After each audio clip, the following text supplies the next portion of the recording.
Hello everyone, welcome to channel Software Testing Hub. So in today's session, we will discuss about different types of SDLC model one by one. So before start our today's session, let's recall our previous session. In previous session, we discussed about software development life cycle and its phases. So मैंने पिछले वाले video की link नीचे description box में दी है. So for detailed video description, please follow that link and watch that video. So guys, start करते हैं हमारा today's session. We all know there are different methodologies and models are used to create a software. Few of them are waterfall, agile, big bang, v shape, spiral, etc. So आज के session में हम देखने वाले हैं waterfall model. Waterfall model जो है ना वो सबसे अर्लीस्ट एंड सिंपलेस्ट मॉडल है जो कि एसडीएलसी में यूज किया जाता है.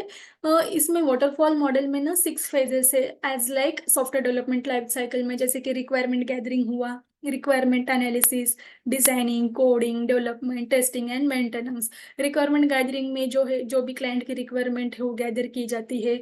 रिक्वायरमेंट एनालिसिस में जो भी क्लाइंट की रिक्वायरमेंट है उसके अकॉर्डिंग हम जो डॉक्यूमेंट बनाते हैं बीआरएस एंड एसआरएस, वो डॉक्यूमेंट बनाते हैं रिक्वायरमेंट एनालिसिस में, जो कि वो बीए बनाता है. नेक्स्ट उसके बाद की फेज है जो डिजाइनर क्या करता है, high level and low level design बनाता है और एप्लीकेशन का फ्लो बनाता है according to that BRS and SRS which is mention in clients requirement.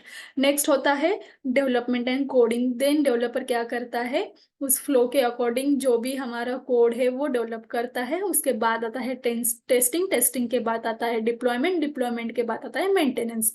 ये जो हो गई हमारी वाटरफॉल मॉडल की फेजेस है. अब देखो ये जो फेजेस है ना, एक फेज कंप्लीट होने के बाद ही हम नेक्स्ट फेज को जाते हैं. जो वाटरफॉल मॉडल है it is a classical model use to create a software with a linear sequential approach. देखो गाइज, लीनियर मतलब क्या, in one line, and sequence any step by step. Let me share my screen. देखो linear क्या है, इन one line. अब line क्या सबको पता है, जिसका एक स्टार्टिंग पॉइंट रहता है और उसका एंड पॉइंट रहता है. स्टार्ट पॉइंट और एंड पॉइंट को कनेक्ट करने वाले को लाइन कहा जाता है. और सीक्वेंस यानी क्या, step by step, first step, second step, then start, so on. So step by step जो हमारा वाटरफॉल मॉडल है ना, वैसे ही जैसे मैंने बताया एक लाइन में step by step approach follow करता है. अब देखो इसमें स्टेप कौन सी होगी, जो हमारे फेजेस है ना एसडीएलसी कि वो फेजेस है. जैसे कि फर्स्ट फेज आएगी हमारी, first step requirement gathering. Requirement gathering के बाद आता है requirement analysis, then design, then coding and then testing. So ये इसमें 6 फेजेस है. अब देखो वाटरफॉल मॉडल में क्या होता है, एक फेज कंप्लीट होने के बाद ही नेक्स्ट फेज में जाते हैं. It is termed as waterfall model because model develops systematically from one phase to another phase. So आपको क्वेश्चन पढ़ना चाहिए कि ये waterfall क्यों उसका नाम गिरा. क्योंकि देखो गाइस, waterfall में क्या होता है, जो waterfall का पानी होता है ना वो ऊपर से नीचे आता है, ना कि नीचे से ऊपर जाता है. सो waterfall मॉडल में वैसी ही चीज़ है.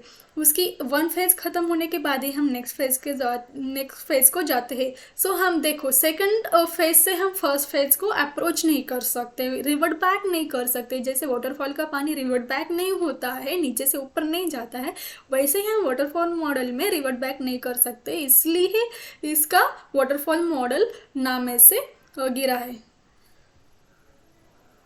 जो भी वाटरफॉल में ना every first phase should be completed before start next phase.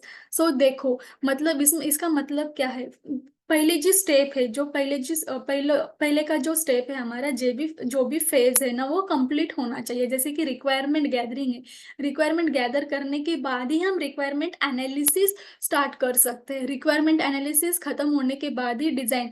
ऐसा नहीं हो सकता है कि डिजाइन करने के बाद हम रिक्वायरमेंट एनालिसिस कर सकते हैं. सो नहीं, रिक्वायरमेंट गैदरिंग होने के बाद रिक्वायरमेंट एनालिसिस होने के बाद डिजाइन के बाद इम्प्लीमेंटेशन, सो ऑन.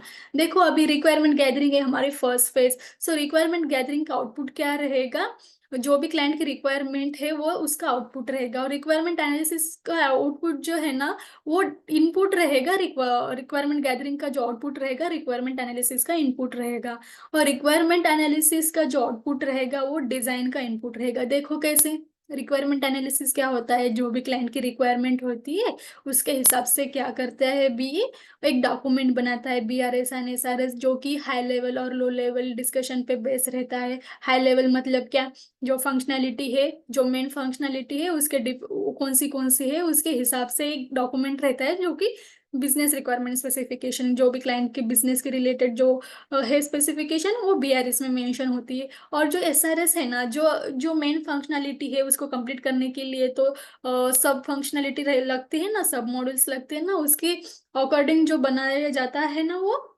SRS में रहता है। सो डिजाइनर के लिए BRS एंड SRS जो रिक्वायरमेंट एनालिसिस का आउटपुट है, डिजाइनर के लिए वो इनपुट है। देखो कैसे, रिक्वायरमेंट एनालिसिस का BRS और SRS के अकॉर्डिंग क्या करता है, डिजाइनर डिजाइन बनाता है। देखो डिजाइन में भी दो टाइप के रहते हैं, high level design and low level design. अब हाई लेवल डिजाइन में क्या रहता है, एप्लीकेशन का जो रहता है फ्लो रहता है, जैसे साइन अप है, साइन अप के बाद आता है लॉगिन, लॉगिन के बाद होम पेज एक्सेट्रा। ये हो गया हाई लेवल डिजाइन। और लो लेवल डिजाइन में उसके बीच में लगने वाली कनेक्टिविटी, अब साइन अप पेज के लिए क्या क्या लगने वाले एट्रीब्यूट्स है, जैसे कि first name, last name, user name, password etcetera, ये रहता है लो लेवल डिजाइन में।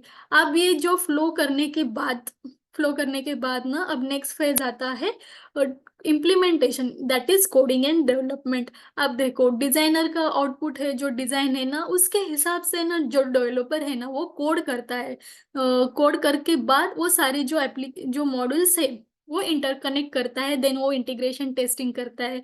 हर एक मॉड्यूल बनने के बाद वो यूनिट टेस्टिंग करता है, और देन इंटीग्रेट करके जो एप्लीकेशन पूरा बनाता है वो बाद में आता है टेस्टिंग के लिए। जो भी डेवलपर कोड बनाता है हमारे एप्लीकेशन के लिए, वो टेस्टर क्या करता है, रन करके सारी चीजें देखता है, देन टेस्टिंग करता है। टेस्टिंग के बाद आता है डिप्लॉयमेंट एंड मेंटेनेंस। सो जो वाटरफॉल में है ना, अब देखो स्टेप बाय स्टेप, ये स्टेप खत्म होने के बाद नेक्स्ट स्टेप, नेक्स्ट स्टेप खत्म होने के बाद थर्ड स्टेप, ऐसे वो सो ऑन कैरी ऑन होता है। लेकिन हम क्या कर सकते हैं, हम इसमें ना डिजाइन से एनालिसिस के लिए नहीं जा सकते, इम्प्लीमेंटेशन करके डिजाइन को नहीं जा सकते, तो इसमें ना रिवर्ट बैक नहीं कर सकते हम। सो ये जो है ना उसमें ओवरलैपिंग अवॉइड की जाती है।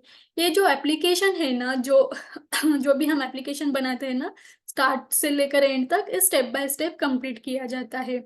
जो वाटरफॉल मॉडल है ये ना प्रोडक्ट बेस्ड कंपनी में यूज किया जाता है। ये शॉर्ट प्रोजेक्ट के लिए सुटेबल है, कॉम्प्लेक्स और कॉम्प्लिकेटेड प्रोजेक्ट के लिए ये सिंपल नहीं, ये वाटरफॉल मॉडल सुटेबल नहीं है। वाटरफॉल मॉडल में ना थोड़ा सा ज्यादा टाइम लगता है। अब देखो ये इसको ना एप्लीकेशन रिलीज करने के लिए 3 to 4 मंथ्स लगते हैं।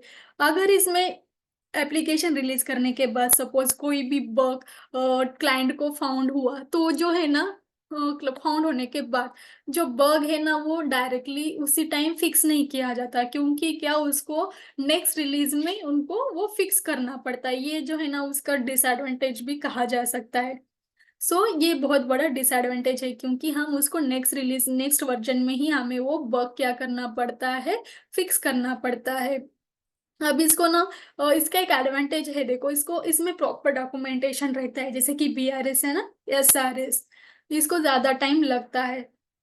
सो इसमें ओवरलैपिंग भी अवॉइड की जाती है। सो गाइज आपको वीडियो पसंद आए तो लाइक शेयर जरूर करना, और मेरे चैनल को सब्सक्राइब करना।